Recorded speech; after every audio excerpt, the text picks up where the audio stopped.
Hey, one more thing before you go.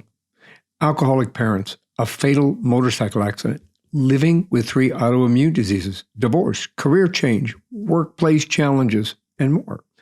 An open and honest conversation with a professional resiliency coach on how to create good energy, a little bit of humor, and useful tools and tips to help you move forward in a very positive way. I'm your host, Michael Herst, and this is That Thing About How a Dog Taught Me to Breathe Again.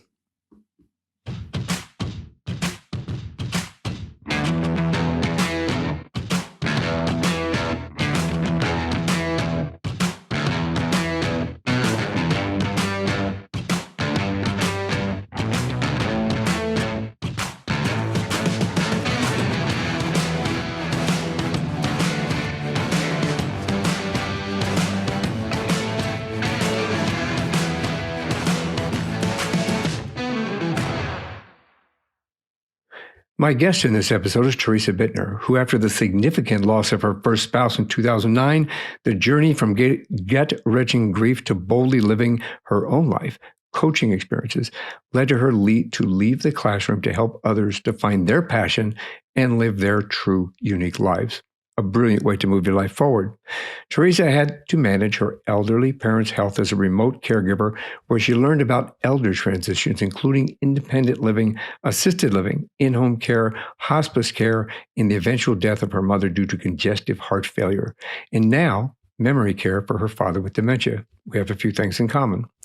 These life experiences have enriched her life and given her a unique outlook on resiliency and living in a world of change. And she published her memoir, Soul Love, How a Dog Taught Me to Breathe Again in 2018. And we're going to talk about everything that can help you move your life forward in the same way. Welcome to the show, Teresa. Hi there. Thank you so much for having me, Michael. Wow. That's a Absolutely. nice introduction.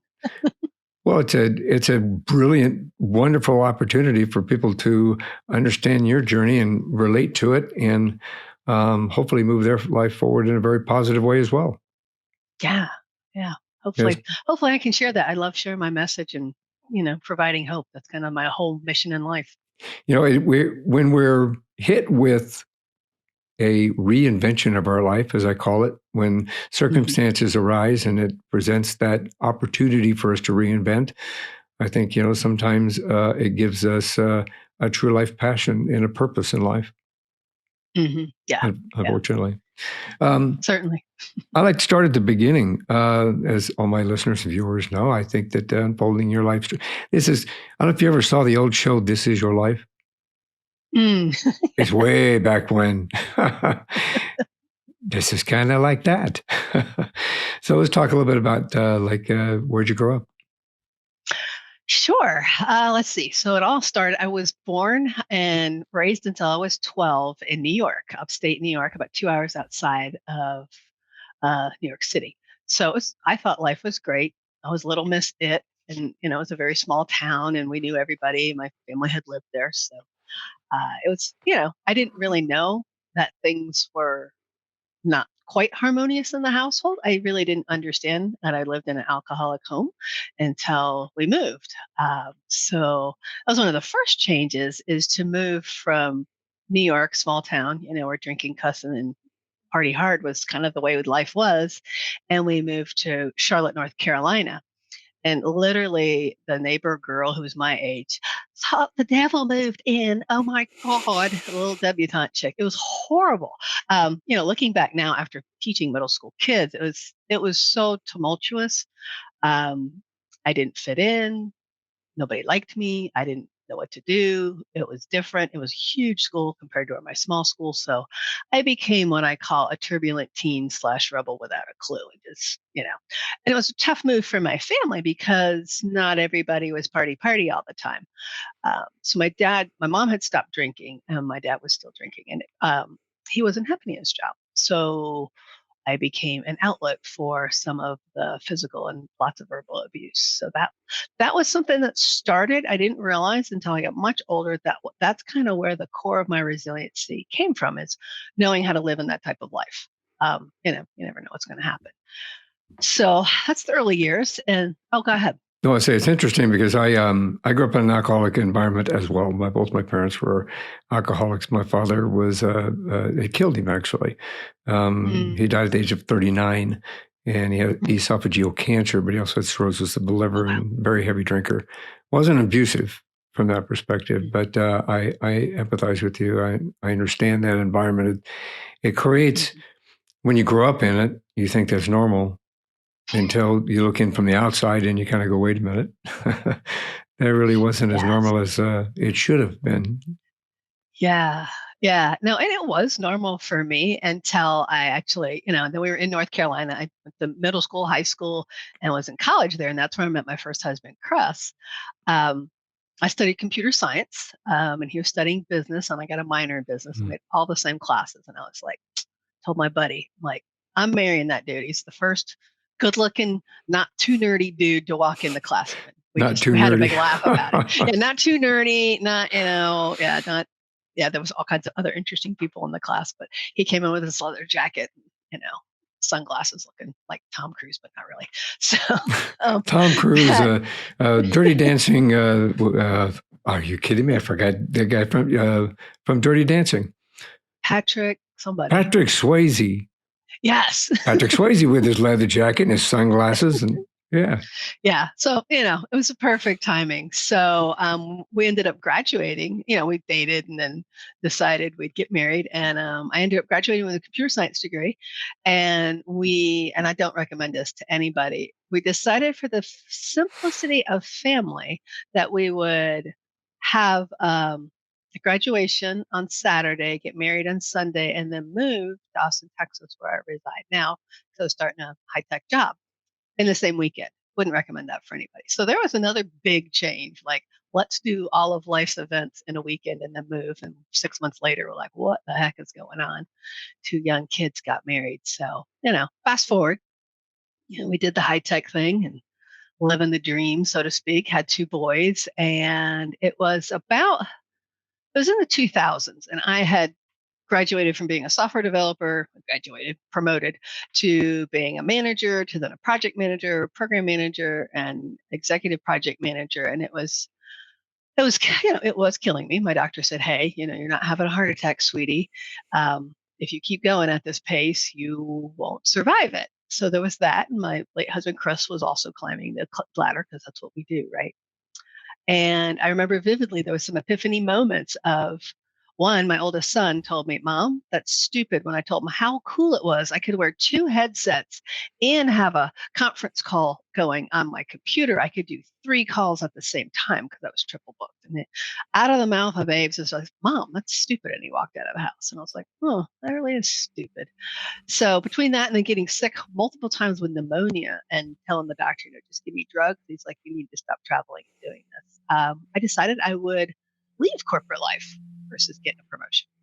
So I left corporate America in 2005 and thought I'd be a stay-at-home mom. That didn't last very long. I quickly and the kids and my husband were like, you need to go do something. So I was volunteering at the school often. And my youngest kiddo was in elementary. My oldest son was in middle school. He was starting his fun middle school journey.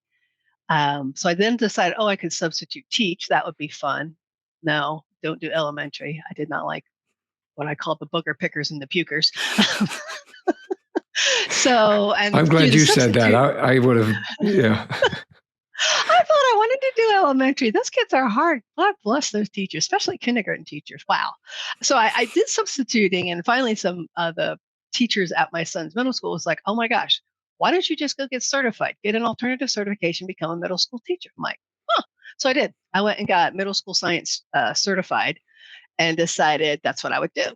So I loved it. It was great. It was also a place for healing for me, to heal and kind of be there for middle school troubled kids, because I had been a middle school troubled kid. So I had the classrooms of the troubled kids because I could relate so well. And the teachers and the administrators were like, hey, you can have them all. This is great. Isn't it interesting how those of us that come from an environment like that, once we kind of see a little bit of light, we decide that we're going to help others within that environment? Yes, yes. So, and I taught in what's called a Title I school, which had high risk kiddos, the ankle bracelet kiddos, the kiddos with all kinds of diagnoses. It was hard teaching them, big heart for them. And that's when my first husband, Chris, was killed in a motorcycle accident. Kind of a normal day, going about our business. And he was suddenly killed in a motorcycle accident. And there I was left, two teenage boys that were now a freshman and senior in high school. And we lived in a 12.5 acre ranch, our dream home. Like we were living the life. And boom, I was suddenly widowed. I did not have a clue. I didn't know what to do. And I thought before that I really understood death because I had, I had family members died, aunties died from cancer, and friends in high school died in motorcycle accidents and other illnesses. And I really thought I got death. And even as a manager, when I was working in high tech, I had an employee die. So I really thought I got death. And it was like, okay, whatever, you go through the process and you're fine. Well, boy, howdy, Chris's death was awful. The woman who has it together, as everybody said, I am a project manager by trade, and I didn't have it together. My whole life fell apart. And I went back to some unhealthy eating and drinking my way through grief. Not pretty, trying to be a single mom. So the house got pretty ugly. The book Soul Love that we have there, oh, he's got it up. I don't have to show it to you. That's right. Is the journey. If you want to know the deep, dark, ugly of what grief looks like when you're 42, trying to raise two teenage kids who are also now rebelling because their dad's not there. Soul Love talks about it. And the interesting part about Soul Love is if you see in the picture, there's a dog, and the dog talks in the book because I didn't want to share the ugly stuff. It was embarrassing to me, some of the things that we did and I did. The dog talks about all the yucky stuff. And the purpose of writing the book is that after going through, the, a year of pretty much doing nothing, some friends were very kind. They're like, you need to get help. So I finally, and friends, family, and faith are what got me through that. And then going to seek therapy, getting on some antidepressant medicine because I was not behaving normally at all. Um, Really is what got me to the point of after some years of that, I was able to kind of pop my head up, look around, and go, wow, things have really changed. I'm ready to live my life. And that took some work. And the solo book talks about kind of that journey from the deep, dark place, as I call it, to where, we began to function as a family again. So that's that part. And I'm trying to think where I wanted to go with that. There was another thought I had. Go ahead. Well, I mean, it's interesting. I mean, the fact that in my own life, I've had those unexpected phone calls, and as a law enforcement officer, Yeah. I had to deliver those unexpected news, or I was with somebody.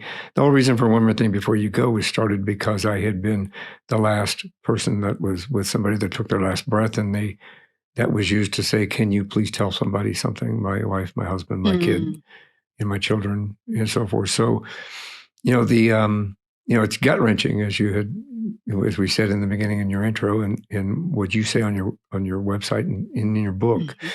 mhm, It is a life changing experience that kind of either sends us down the negative path, like it did for you, mhm. which coming from the environment that you came from. Sometimes you don't realize you revert back to what you see or what you grew up with, Mhm. right? Yeah. So um, I know that you said people were telling you, "Hey, you've got to get some help. You got to get some help." Mhm. What finally kind of clicked to allow you to step out of that environment and take a really good look? Um, to get the help, Yeah. I scared myself. I was scaring myself. I knew I was drinking too much. My kids were mean, like, "Mom, you're turning into an alcoholic." I mean, it was it was not pretty. Being in Texas where we live, we had guns, and there was some incidences between my kids that were, to me, frightening. I was like, "Oh, you know, one of us, any one of us can be off the rails and something could happen." So I had to, like, have my friends sneak in, steal the guns, and hide them. That's not actually in the book. I don't tell many people about it, but it seems important here. Um, Between that and the alcohol, and then I had an incident at school where I absolutely blew up at a colleague that I really loved and was shrieking like a mad woman and screaming and cursing. And afterwards, a very dear friend, she's like, "Honey, you've now scared the sixth graders. They heard you. If you don't get help, you're going to get fired. I was like, oh God, I can't get fired. I won't be able to keep my kids. So that was the other thing. I was terrified I could lose complete control and, my kids would be taken from me. So I'm like, okay, you got to get a grip. It wasn't, quote, as bad, Right. but it was enough. I got scared silly. And people kept telling me, oh, you're so strong throughout this. You're so resilient. And all I kept thinking is like, I am hanging on by a thread. You really don't understand. Um, and yeah, and I just want to say, Michael, for you having to deliver that news, I can't even imagine because I was not nice to the trooper. It was a state trooper that delivered it to me at the school. I was not nice to him. I was mean. I was screaming. I was cursing. I turned into a New York Yankee screaming absolute nut job. I was just so angry. And you have to also ask those questions like, where was he? How did you know? Blah, blah, blah. And I was just like, what are you accusing me? It was awful. Had it all. A I wide can't, yeah. variety of responses. Yeah. Well, at first, But you fall apart, and then I got mad. I was just furious. I was mad at everybody.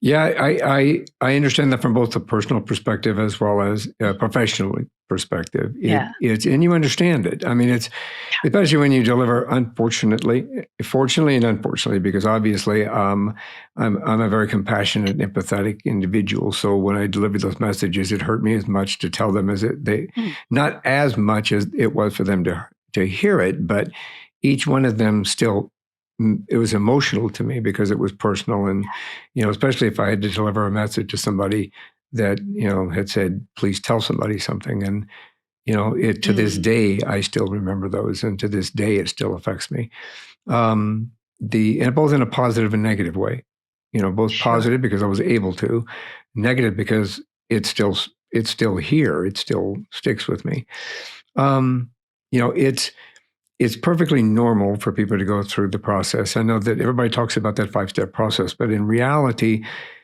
I know it was designed for something different than what Hmm. has been adapted to. But we all go through the anger, the depression, the denial. We really do go through that when you stop Hmm. and reflect back upon what happens when you get notified that somebody dies, especially unexpectedly. It's a little Yeah. easier when you have the long goodbye, like what you're going through with your father with dementia. Mm. That my wife and I call that we call it the long goodbye because Mm. you get to say what you want to say, you get to be able to do some things that you wanted to do that before they pass on, before they forget, before they lose that opportunity. And that still, even then, it's difficult, and even then, Yeah. you still go through a little bit of anger, a little bit of resentment, a little bit of depression, a little bit of everything, because in Hmm. reality, it's a relief that without sounding crude, but those people that have gone through this will understand it. The reality that it's a relief that okay, it's finally over, Yeah. and but then sad because it is over, Hmm. and angry Hmm. because when they left, in that particular instance, they may not have been fully cognitive of you or the environment around them. Which then creates an anger and a resentment towards the disease and blah blah blah blah. But Hmm. we all know all that. But um, so yeah, it's to make a move in the right direction. I think that that's a really good thing. What did you do? Where'd you go first for help? First thing I did, and this is something I tell people when I do grief counseling, grief, not counseling, I'm not a counselor, I'm a coach. Grief coaching is go to the doctor, just get a checkup. Um, And that was the thing. I went to get a checkup and he's like, well, why are you here? I'm like, well, I had this little blow up at work. It was pretty terrible. He also was Chris's doctor and didn't know. So I'm here spilling my guts. He starts bawling and says, "Excuse me, I need to. I'll be back in a moment." So I'm alone in the doctor's office, going, "Oh my God, my doctor didn't even know." And it's some of those things you don't realize, like unless you notify them, they don't know. It didn't even dawn on me. So that was a little awkward. I went to see him, and then also went to a counselor.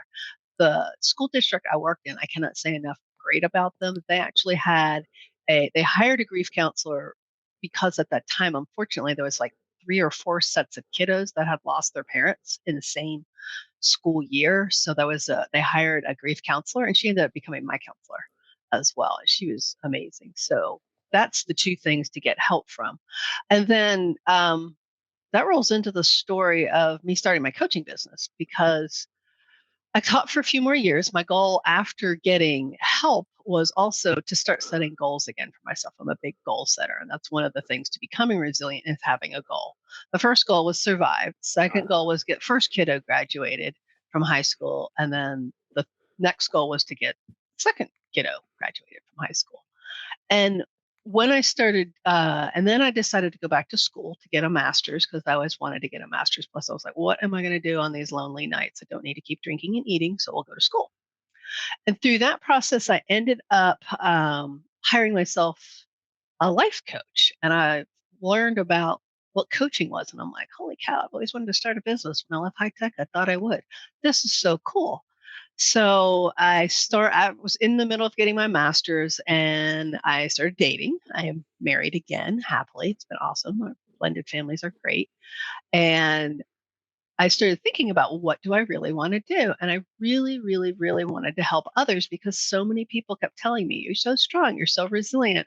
And I began to realize that I did have a gift that not everybody has. I took the situation and I survived it. I was actually starting to thrive, going to school, getting a boyfriend. The kiddos were doing okay. So I decided in 2014 that I was not going to sign my teaching contract and start my business. I got my coaching certifications through the International Coaching Federation. Always tell people, a word to the wise, if you're going to hire a coach, you might want to find out what their credentials are, because anybody in the US can say they're a coach. In other countries, there's coaching supervision and a little bit higher standards. But in the US, ask your coach what credentials they have and what training. So I started my business in 2014, and here we are. And it started out as grief coaching only, but interestingly enough, not a lot of people want grief coaching. And it became more resiliency coaching through changes of jobs, loss of things. When Hurricane Harvey happened, I was able to do some pro bono coaching there.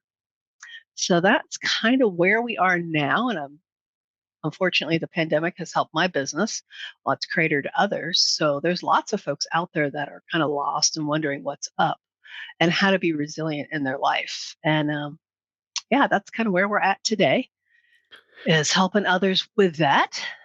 Now, do you think that, obviously COVID created a whole new environment of different types of, without people really understanding it, I think, number one, loss, two, grief that they weren't expecting, and some of that unexpected. And obviously, everything that's associated with that loss, including the anger, the resentment, especially because of the circumstances around it. I know you said that it increased your business in regard to that, but did you find that over that time period, I know that with people who lost their jobs, there were people who, and I always forget this, I should really write this down. This shows my age a little bit. There were 4 million people, 4.2 million people decided that life as they knew it really wasn't normal. I can't do quotes, but this normal was, like, my wife loves working from home now, and her employer now allows people to flex their schedule to where they can work at home for a couple of days a week, and then work like 3 days a week, which created a whole different perspective on what really is normal. Because it allows us to have more of a family life, more of a personal life, more, we get up in the mornings, we have a cup of tea, we watch the sunrise, and then she just walks into the office to go to work. Instead of driving an hour and 15 minutes in traffic and then listening to the news in the morning going, oh, there's a 5-car pileup here and a 2-car pileup here. This morning, there was a 12-car pileup. Luckily, she's working from home today, but, there was a 12-car pileup on the same highway that she goes to and not too far from the exit that she takes. Well, she could have been in the middle of that. So you stop and reflect upon that and go, wow, we're loving this opportunity. Do you think that grief is hidden sometimes in us not being happy with our current circumstances or our present situation, in wanting to make a change like that, like you just did, and like my wife does, working from home partially? Yeah, it's interesting because the thing about not knowing, the unknowing, the human brain. I'm a big neuroscience nerd. The human brain does not like not knowing, so we Right. make knowing. We figure it out ourselves, and the pandemic caused lots of that, as well as there's hidden grief, and I've done some webinars on it as well because there's the grief of the old life we had Right. and what we want. And a really great resilient characteristic is to look at what's the opportunity in this situation. I mean, I started my business and the mom, our joke is like, oh, thanks, mom. I started my business and now you decide to get congestive heart failure. So I get to do that back and forth while trying to start my stinking business. And I remember I was new in my official coaching, and I was sitting at a traffic light bawling, in Florida, trying to take after a hospital visit. And all I could think of, I could hear my coach going, what's the opportunity in this situation? I'm like, you've got to be kidding me. And I remember thinking, oh, I'm learning about the elder care system. Wow. Whoopee. Who knew how screwed up that was? Oh yeah. So by looking at the opportunity is a way to get through that grieving. And I think the other thing in the Western world, we don't talk about grief. We don't talk about death or Yeah. dying. We talk about, oh, they passed. They're It's no longer taboo. with us. Yeah, it's a taboo. And I think making it more natural and a part of life and celebrating. I love life celebrations because that's a great way to look at it. And then acknowledging, that's the one thing. Like if you have grief and you're sad about stuff, don't stuff it. It will leak out. That's the thing, my friends and I found out. The more you stuff it, it's going to leak out. Yeah. And it could look like tears. It could look like, screaming at your colleague out of the blue, like I did.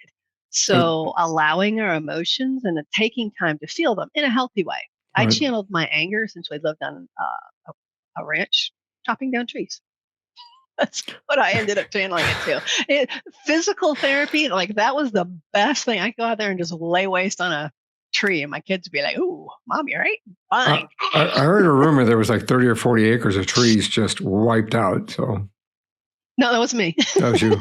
I thought, just maybe it might connect. I'm a cop, right? So I connected that. Now we go back to what I said earlier. I didn't ask, what were you doing last week with an axe? Chopping down a tree. I don't Chopping live down a there tree. anymore. I had to get rid of the ranch. We got rid of the ranch. It became silly to have too much for me to take care of. I understand. I relate to that. Taking care of your parents, I mean, obviously is a whole new experience. And if we can touch a little bit on, I know that you took care of your mother. You said you have congestive heart failure, which in itself is, that's another long goodbye because that's slow and it kind of takes its time. In regard to dementia with your father with dementia, it, can we talk about that just for a minute? I know we're kind of sidetracked just a little bit, but in reality, you and I have something in common. We understand what it is to take care of a parent that has dementia and how that affects not only the family environment but our personal relationships. Like wives, husband and wives forget how to be husband and wives. Fathers and daughters and forget how to be fathers and daughters. Mothers and daughters, same thing. Because of that environment. When did you find out your father had dementia?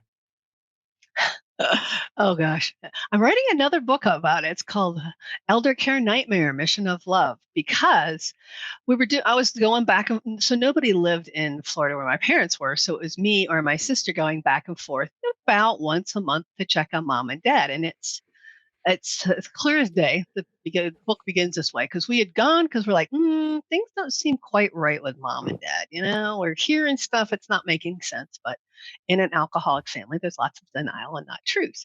So we went and we visited mom and dad. And we decided, okay, their joke about each one of them, the half that there's good and working together, they make a whole. We're like, okay, they seem to be doing okay. They seem to be doing fine. 2 weeks after that, I get a hysterical call from my dad, who never, ever would call me. It was always mom, calling me, crying, I need you. I need you to come here. And I was just like, what? He's like, your mom. She's in the hospital. Like, what? So that began the long journey of flying back and forth to care for them and seeing that. And there was, and so I started visiting more often. And I took care of her for like 3 months during the summer, and then I had to go back to teaching because that was the time frame of it. And things just sounded weird that were happening. So my kiddos and I and my niece, we drove from Texas to Florida to see them for Christmas. And that's where I began to realize something's not okay because dad spent the whole time cussing about the GD present he couldn't find for mom, like obsessively. And it was really weird. Mom was not happy. Now I know she was sick and dying. She was a total not nice bitch, really. That's the only word I can think of. And it was so surreal. My kids were like, Mom, what's wrong with grandma and grandpa? I'm like, I don't know. This is weird. My niece was like, I don't know. Let's get more wine. Sure. Sounds like a great plan. Um, so, and it was so scarring for my kids and I. Christmas Day was spent like that. The next morning, we got up at like 5 o'clock. We had planned to stay for the rest of the week. We got 5 o'clock in the morning and drove straight through from Florida to Texas in record time. We didn't speak for 3 hours. Finally, it was like, hey, I gotta go to the bathroom. They're like, Mom, are you okay? I'm like, no. Are you guys okay? No. It's like, holy cow. To this day, my kids will not visit my dad in memory care. They're like, we can't do this again. I did not realize how upsetting it was to them at that time. I knew I was upset. I knew I was just like, I don't know what's happening. This is out of control. I didn't actually know then that dad had dementia. It took a couple more months and mom going into the hospital and him calling again and going, oh, the house is a disaster.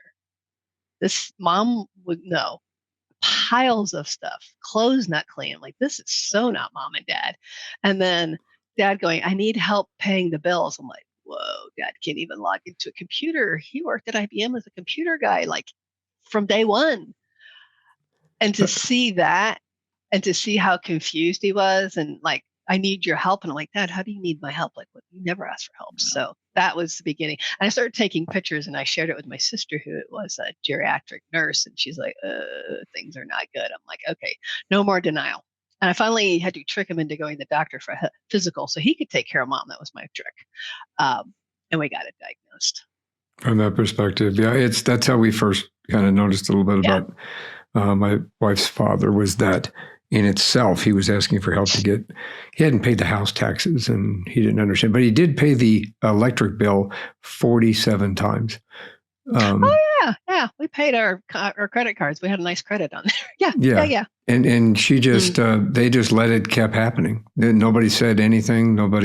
They just let him pay 47 times. That's criminal. Yeah, pretty close. So, of course, we came in and started taking care of that, and we started noticing other things because he was also in a different state. So it's difficult to really understand it until you start getting a closer look.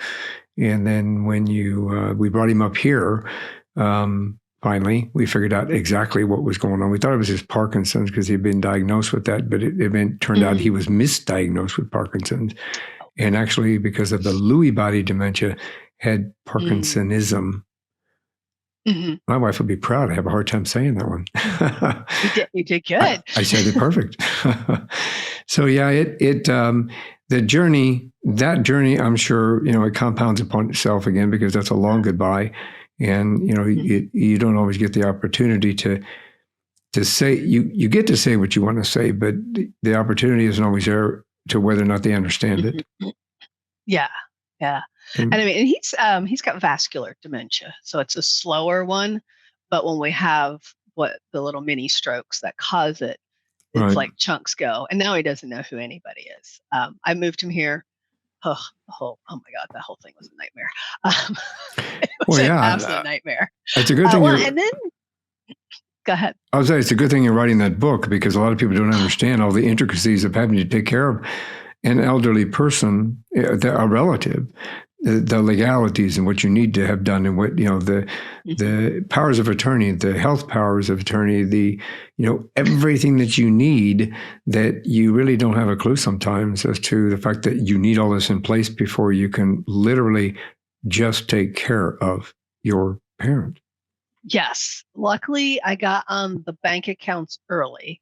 Mom saw that she needed help.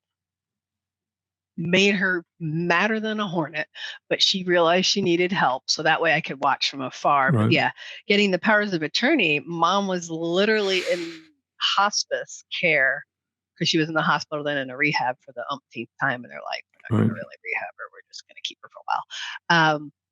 And I had to trick both of them. I had to tell her, if you want me to take care of dad when you're gone, because you're in hospice, mom, you know what that means? Oh, I just signed up for hospice so I could leave the hospital. Okay, mom, whatever. I could leave the hospital. Yeah, no, she was a little pistol. I'm sorry. I'm sorry that made me giggle. I said, no, it's a giggler one. She's like, I just tricked him. I just wanted to get out. I'm like, mom, you don't this is not a game. I'm going to go home. No, you're not, because they won't let me let you home. And then I had to do the same to dad to get him to sign it so he could take care of mom. And then my mom ripped me a new one the next time I went to see her. You bamboozled me. And it was so hard to see her wanting so hard to be able to still control and everything. And it was like, Mom, game over. Like, I know everything that's going on about you guys. Like, there's no more hiding. We're done. Like, I'm here to take the best care of you as I can. I mean, it was interesting because she asked me near the end, like, why would you do this?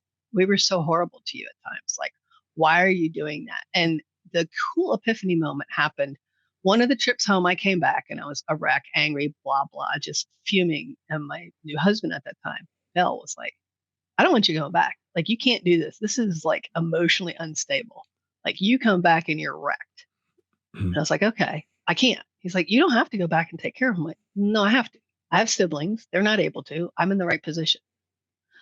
And it was a kind of a God moment for me. And that I was like, oh, I'll turn this into a mission field.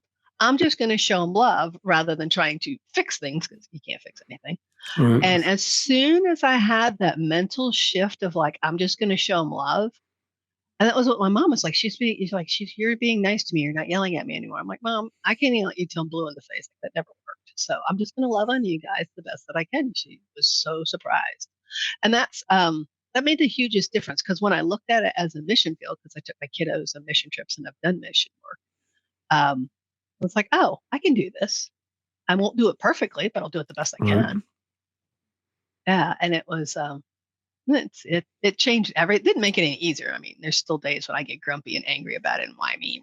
I did my dad's taxes last night. Well, I'm like, we're human. How long is he going to live? How long is he going to live? Oh my God. He was like a hard drinker and nothing's wrong with him other than his memory. Nothing. Yeah, but we're human. We're all human beings. And in reality, it's interesting how love can open a door and, allow things to come through like that. It takes us sometimes longer to get rid of the anger and the resentment, especially growing up in a dysfunctional environment.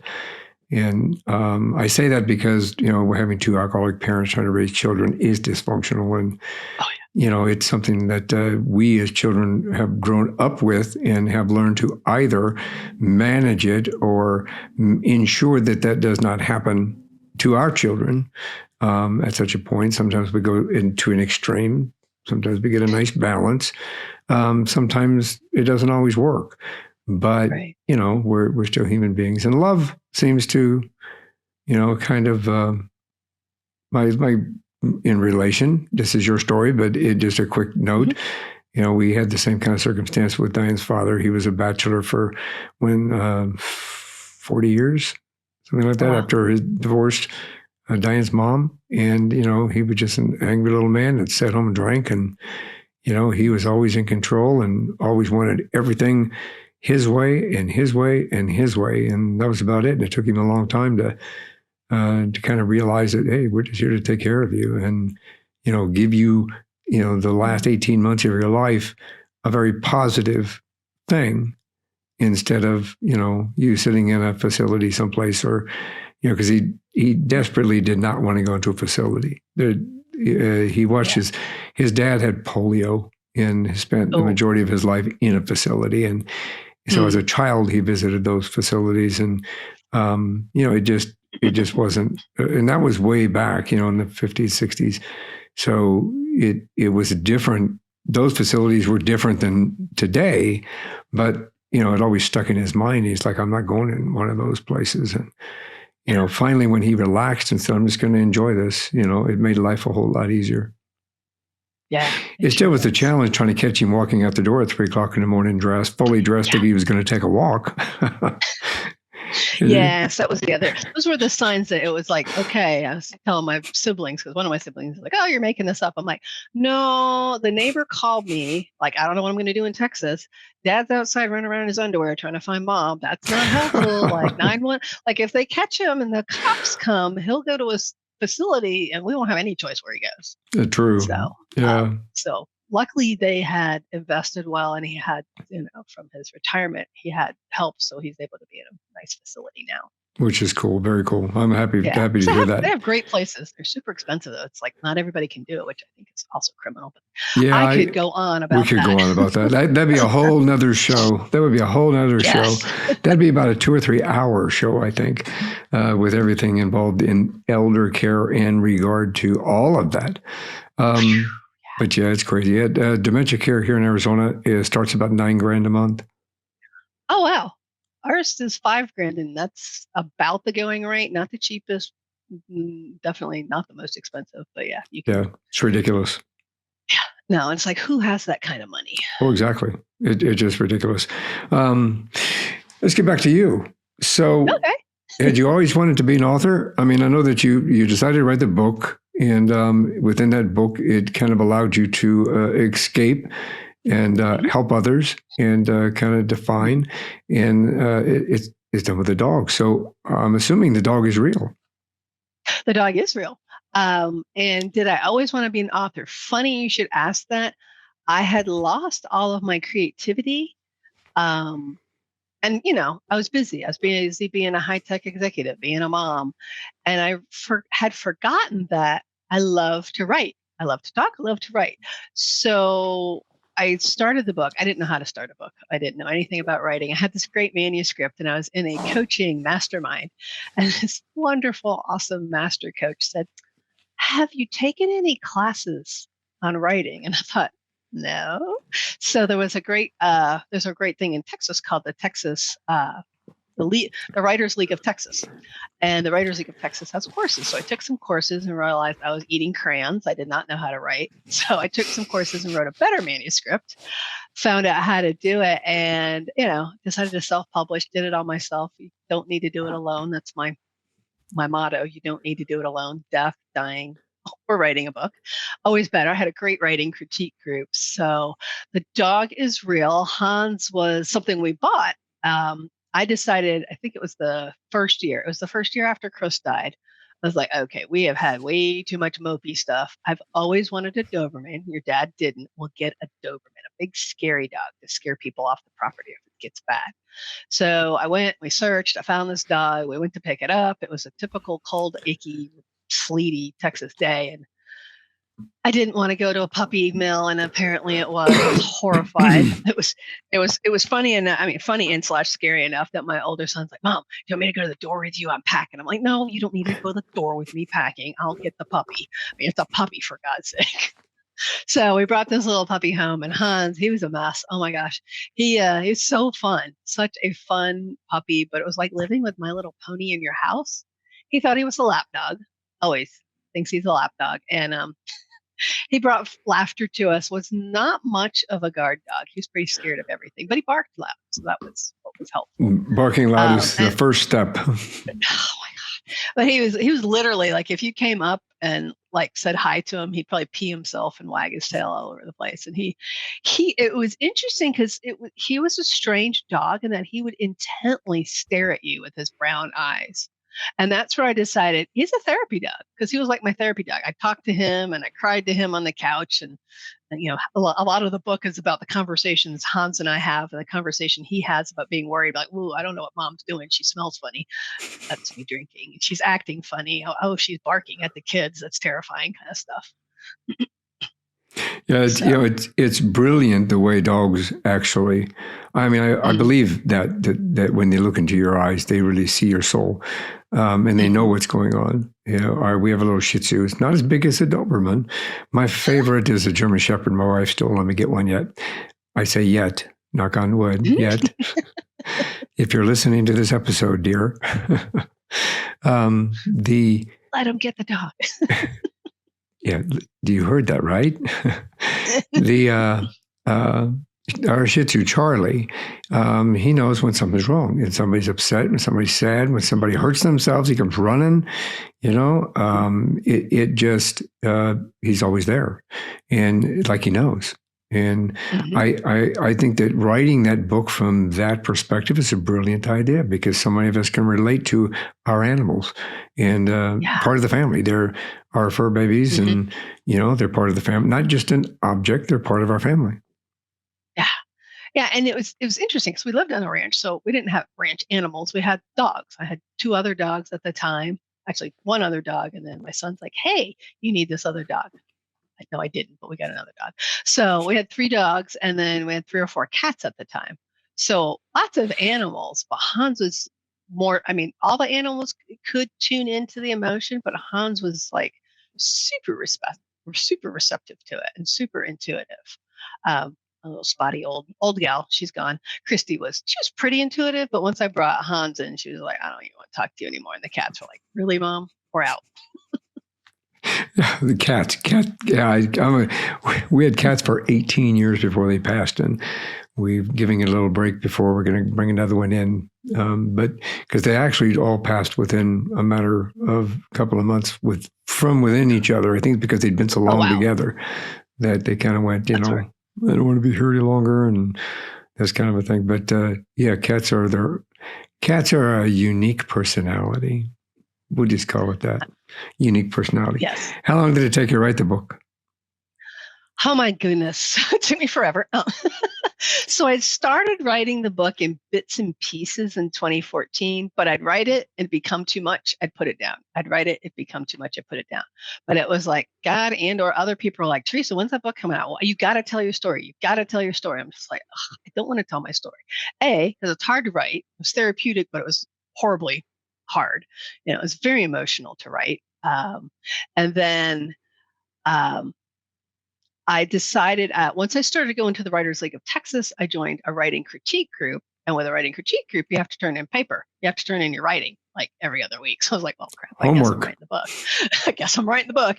So that happened. It took once I got really serious, about 2.5 years to write it, get serious, and then go through the editing process. Well, I can write. The other thing I did that's unique that I share with people is I didn't really know how to write the book or where to start. So I thought chronological, and I didn't remember a lot of it because I wasn't journaling, which is a great thing to do, people out there in the world. Mhm. I went to Facebook because I promised my family and friends that I would post daily for the first 2 years after Chris died. So they know I didn't off myself or, anything like that. So I had a history of what was going on from Facebook, which was a crazy way to write the book, but that kind of became how I did it. Then I hired a great editor who turned my mush into a really beautiful book. That's outstanding. What a brilliant way to approach that, especially from a chronological perspective. Facebook isn't always useful, but in that particular case, that was pretty cool. Um, who? How can I help somebody? How can you help somebody, or how No, can I no, no. help How somebody? can the book help somebody? Oh, the book. Well, that was the thing. When I finished the book, I decided, I'm like, okay, God, this is your book. You do whatever the heck you're going to do with it. Go out, do whatever it is you do. And I've gotten so many neat 4.7 stars on Amazon. Ooh. But I got so much great feedback as it helped people to grieve that hadn't grieved other griefs. It helped them to understand what it looks like. It's helped people who don't know about grief understand that just because somebody says it's okay, I'm fine, they're not really fine. And the other thing it's done is for people with pet loss, it's actually helped them to kind of understand, yeah, pets are important, how pets can help you through the grief and can be there for you. I think one of the neatest things is that in one of my writing critique groups, there was a pastor, and he's like, oh my gosh, Teresa, I thought I got it. I thought I was such a great, being there for the widows, but I didn't really understand how visceral and how raw the grief can be. And that's what this book, the part of it is to provide hope, because there is hope after loss, and also to paint a picture of what yucky, icky, just what life can look like after grief. And it's not beautiful, and there's not the stages. I mean, yes, you go through the stages, but it's this mishmash ball of emotions. So that's what the book can do for you. Plus, there's some humor in there. All my people who've read it are like, "Wow, crying in the first page. Thanks. Apparently, you need tissues." Because I write from heaven at first. Hans and Chris are in heaven, so I'll give you that little tidbit of what's going along. And you can find me and my book at I was going to do the www.boldfulfilledlifecoach.com. I'm going to spell it out because it's really long. So www.boldfulfilledcoach.com. So boldfulfilledlifecoach.com. You can learn more about me, my coaching business. You can get the book there. You can get it on Amazon, Barnes and Nobles. There's Kindle, ebook, paperback, and hardback as well, if you wanted to get something like that as well. So that's the book. And I'll make sure that that's in the show notes, by the way, so that everybody that is listening to this can have an easy access to just clicking the link, and there it will be. So let's talk a little bit about your coaching business. Sure. So the coaching business, I do contract work. I'm a coach, I'm an author, and a speaker. So my favorite topic to talk about is resiliency and how to bounce back from change. And I coach one-on-one, and I also coach businesses and or teams. But the thing that for coaching is it's a relationship between two people. Typically, a client is someone who is stuck or unmotivated, lost their job, perhaps a divorce, loss of another one. And just like I keep a coach on my bench to help hold me accountable. And it's okay. I also form an accountability partner. And it's really like if you're ready to bounce back from something or move forward out of that stuck place, coaching is a great way to help that. And I look at it as, we hold up the mirror, coaches hold up the mirror, we kind of clean it off so you can see how great you are and do those great things you want and kind of break through any blockages you have or limiting beliefs and things like that. So I do love to coach people through that. It's through the pandemic, there's been a lot of changes, the great resignation. People are realizing, hey, there's a lot more to life. There's a lot of uncertainty still out there. And now we have the unfortunate war with Ukraine and, people are hurting. So you don't have to do it alone. And you can really build resiliency into your life by learning about it as well. And those are some of the favorite topics I love to give webinars and or presentations on. How can you build resiliency? How can you build back from loss professionally and or in life? So anything that you might be thinking about, career changes are another great spot for coaching. I'm helping a number of people through that right now. And workplace anxiety, that was the last thing I blogged about. If you go to boldfulfilledlifecoach.com/blog, you can find my blogs. I write about, anything about resilience. I've written about my autoimmune diseases as well. A whole nother topic to talk about for, how you can be resilient and things I've learned along the way. Love to share what I learned. That's another way I keep writing. That's outstanding. And I know you're in the middle of another book. We talked about that a little bit ago. So hopefully that will come out pretty soon, or within this year, you think? Probably not till next year. Yeah, we're at March and there's quite a bit more to write.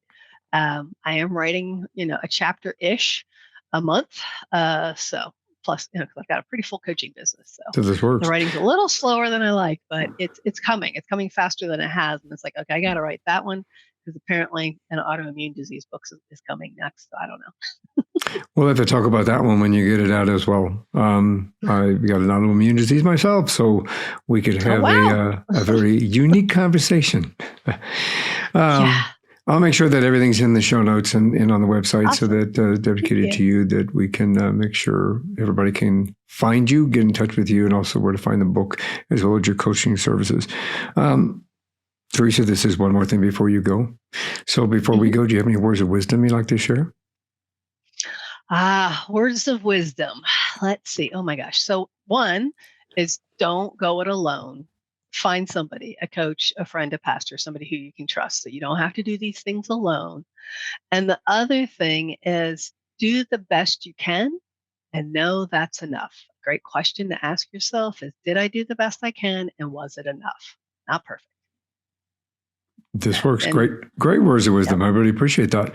Thank you for sharing your unique journey with me and with our listeners and viewers. I really appreciate it. You've got a brilliant path to helping people overcome and to be resilient. And I think that everyone should take the opportunity to reflect upon themselves. Visit your website, which will be on the podcast, on my website as well, so that they can come and visit you. And in the show notes, as I stumble over my words. Thank you very much for taking part in this conversation. I really enjoyed it. Thank you. Thank you for the opportunity. Thank you for the listeners. And, I'm all about sharing and helping people go and grow. That's a good thing to do. Thanks for listening to this episode of One More Thing Before You Go, a unique conversation about life. If you like our show and want to know more, check out our website at beforeyougopodcast.com. That's beforeyougopodcast.com. Tell your story, share your expertise, contribute to the blog, and subscribe to the newsletter. You can find us as well as subscribe to the program and rate us on your favorite podcast listening platform. And one more thing before you go. Have a nice day, have a nice week, and thanks for listening. One More Thing Before You Go, a unique conversation about life podcast, is a creation of One More Thing Productions, established 2010, all rights reserved.